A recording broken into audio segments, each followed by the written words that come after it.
Y'all ready? All right. Excited to be opening up conference play and for our first ACC game and back at home this week against a really good Florida State team. I mean, obviously the gold standard of this league for a long time. You look at them, defensively. I think if you take every regular season game last year and the four this year, that's 16 straight regular season games. They've not given up over 30 points. I think they gave up 6 to Louisville in the championship game. So 17 of their last 18 games, other than that bowl game last year, they've given up 29 or less. That's pretty impressive. They're long, they're fast, they're physical. They don't let you be explosive. So we got a big challenge there. They're really, really good on special teams, really solid. And then offensively, I think they found their winning ways last week. I mean, gone against Mike, known him for a long time. He's one of the best coaches in college football, specifically offensively. So I know they'll have a great game plan. And Adam's been his DC since those days at Memphis. So excited to have a challenge to go against the defending champs in our first conference game. Yeah, how do you kind of evaluate their film when obviously they weren't getting those results early on, but also knowing how much talent they have and how they make the best football they can play? Yeah, I mean, sometimes the scariest teams are the one that have so much talent and just haven't clicked yet. I mean, nobody missed on the preseason projections in terms of talent. You look at their defense, they got 4 starters that are going to play in the NFL. They got long edge rushers. They got 2 massive defensive tackles. Their linebackers run incredibly well. They got 6'2", 6'1", 6-foot corners and safeties that can run. I mean, honestly, this may be – I feel pretty confident in saying in my time here, this is without question the most athletic and fastest team we'll have played, and it's probably the most athletic and fastest team that's come to Ford Stadium in a long, long time. And then offensively, I mean, they got 3 big running backs. I know they want to run the football. At times this year they ran it really well, and at times they've struggled. I know they've been struggling, but, I mean, last year DJ was excellent at Oregon State. So it's in there, and so there's only a matter of time before it all clicks. And they got a win last week. They got some momentum. So these are the scary, dangerous ones to look at because, perceptually people go, oh, they're struggling. There's plenty of talent over there. What have you seen from the offense over there and kind of what they were able to do versus Cal, and also kind of comparing that to the rest of the league? Yeah, I mean, I think like anybody else, they're not turning the ball over. They're playing to that defense. I think they won 14-9. I mean, like I said, their defense is really solid. They're playing with a lot of confidence, and it's not just like 1 or 2 games. It goes all the way back to last year. And so they've got a good, strong identity there. They're trying to run the football, and I think it's only a matter of time before they start hitting some of those explosive plays to go with that.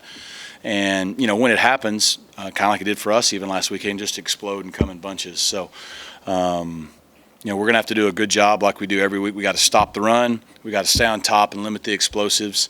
And we got to do a better job getting off field on third down, and that's our challenge this week. Was DJ a guy that you paid much attention to when he was at Clemson? You were at Miami? Oh yeah. I mean, was aware of DJ back a little bit when he's coming out of high school. Never really recruited him, but obviously he was a big-time recruit. Went to Clemson, had some early success. Struggled a bit, went to Oregon State, and, I mean, had a fantastic season last year. So, he's a leader. He's a winner. There's a reason they're sticking with him because they know that they can turn the corner and be the best version of themselves with him. And so we're going to get a really good, motivated football team. After such a physically and emotionally draining game on Saturday, how do you make sure your team is recharged and is fully focused? Yeah. I'm not worried about the emotion part because we talked about it last week. We're not about playing with emotion. We're about playing passionate and intense. No, the physicality, I mean, that was a physical game. Fortunately, we were the ones delivering a lot of the physicality. But this one will be more physical Saturday night. Florida State's more physical. They're bigger. They're faster. Their defense, they play defense the right way. They play defense like you would think Florida State plays defense. Offensively, they're going to run it right at us. They're going to try to be physical up front. And like I said, I think special teams, this is the most complete special teams unit we played too. So, that's the biggest deal we talked about today. I mean, the stereotype, the fun talking point is going to be, SMU had a big emotional win and Florida State got a win, so now they're turning the corner. SMU is going to have a letdown, and we can't allow that to happen. I mean, we're playing Florida State in our home stadium as a conference opener, so we should be ready to play. What's the excitement and just the feeling within your program across this campus now being here, first ACC game? It's going to be a pretty historic. Yeah. I think the excitement for our program and our fan base and on campus is at an all-time high. We just came off a great home win. We got another home game. I mean, our atmosphere at our games has been incredible. So I think everywhere but in our locker room, it's as high as it can be. We don't talk about it a lot. I'm sure our guys are excited about it, but I mean, that's the thing. We can't get sucked into all that. We got to do what we need to do every day to be ready to play, so we don't play emotional, so we don't kind of play outside of who we are. And that's the challenge of sports. That's what's fun. It's a big mental component is, can you focus on staying present, doing what you need to do in the moment, so hopefully you can get the result later. Choices lead, feelings follow. We got to make the right choices so we can try to have the feelings we want later. And it's not easy to do, but we're working hard to do it. Any injury updates you could share, LJ? Kobe, I don't know if I ever mentioned it, but Jalen Knighton is going to be out for the season. He wasn't available last game. He had a surgery yesterday. Should make a full recovery, but so he's out for the season. You asked me about a couple. Kobe Wilson. Kobe practiced today. He's good. LJ's day to day. Well, Kobe was out at practice. Jakai was at practice. So the guys that got nicked up in the game last week, Jakai, Wacobia, Colin was just cramping. All the ones you asked about have returned to practice with the exception of LJ. He's not ruled out. He's day-to-day in protocol, and he's making good strides to have a chance to play. But other than that, I don't think there's any new injuries from the game. So all in all, we came out in pretty good shape. Is that a credit to all the things your guys are doing outside of practice and all the things that strength staff and maybe some of the new facility?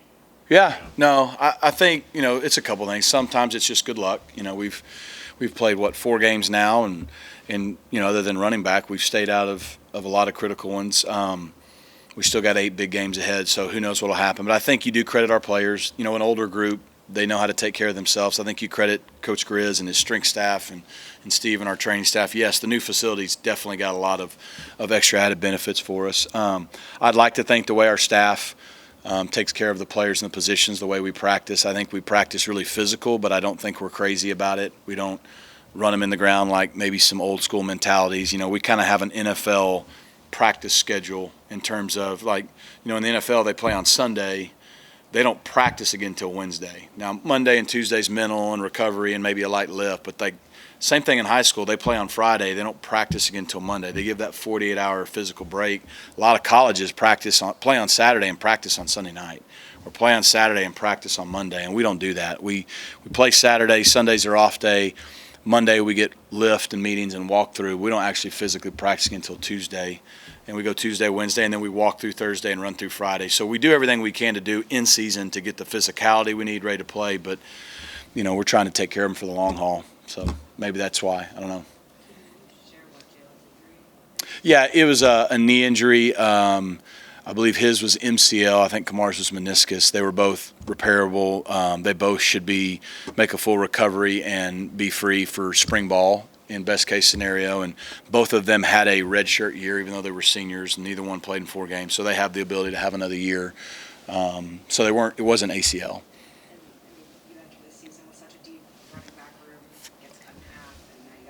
Yeah. How do you work through that? I know Brashard's been great, but yeah. It's gotta be I mean, we had a deep running back room coming in the year. It's not as deep now. Thankfully, we started deep. We were hoping to get more than 4 games in.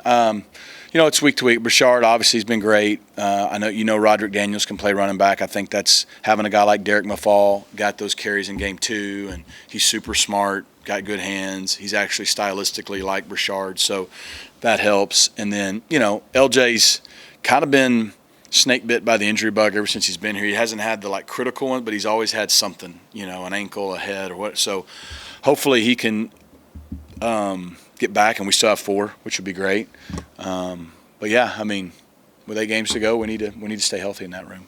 And LJ's concussion. Yes. Yep. How much were you able to take in the atmosphere? A little bit. I know right before we came out, the students were noticeably different. It was just, you could tell they've been great, but it was a large student crowd, but they were loud when the team was running out. Our players noticed it on Crossley and Junior's touchdowns early. You could hear and feel the stadium. It was different than it's ever been, and that was really cool. And our players fed off that. And I think that's a lesson to all of us, we know that, but our fan base, as we've expanded and closed in our stadium, we're going to the ACC, like home field environments in college football are huge. And everyone's human, and when we get momentum rolling in our favor and our crowd goes like that, that's a big boost to us. It's also deflating to the opponent, right? But also where we really need them the most is maybe when we're not doing well and late in the game we're trying to come back or somewhat. That's where they can help us too. So I think our fans have been great. The atmospheres have been awesome. We expect another great atmosphere Saturday night. And, I know the game kind of got out of control last week, but we'd love for them to stay and celebrate with us in the fourth quarter too. What's the recruiting response that you get off of a win like that? Yeah, it's good. Look, the number one thing you can do for recruiting is always win. And, and then to win, a rivalry game in our stadium the way we did, it's a big boost. I think recruits already felt it, but it just kind of further validates, we're Dallas's college football team, which is a big recruiting advantage for us. And, nobody within 34, 35 miles of here. And if we're playing well, that really helps us try to keep those guys home and playing in Dallas. And only in Dallas can you have Troy Aikman flipping the coin and the mayor here and all the things that happen. And so it's a big boost. But, fortunately, yesterday morning about 9 o'clock after we had our team meeting, we've been full speed ahead on Florida State because you're only as good as your last game. Did you ever get that EA game set up with Coach Rhett? I didn't, and like I said, Mike and I have known each other. We go all the way back to 2006, 7, when we first met. He played at Central Arkansas, I played at Arkansas, and we connected through when him and Gus met. And so, good friend, really good ball coach, been great everywhere he's been. And, people like me and Eli Drinkwitz, we try to give him a hard time every now and then and get him to lighten up a little, because he's such a good ball coach. He's always locked in. I tried to get him to play that game. I think it'd have been a fun game. Maybe we could have got ACC Network or digital to televise it, and just maybe even the league would have allowed that to be the coin toss. But I guess that'll have to go to next offseason. Anything else? Thanks, guys.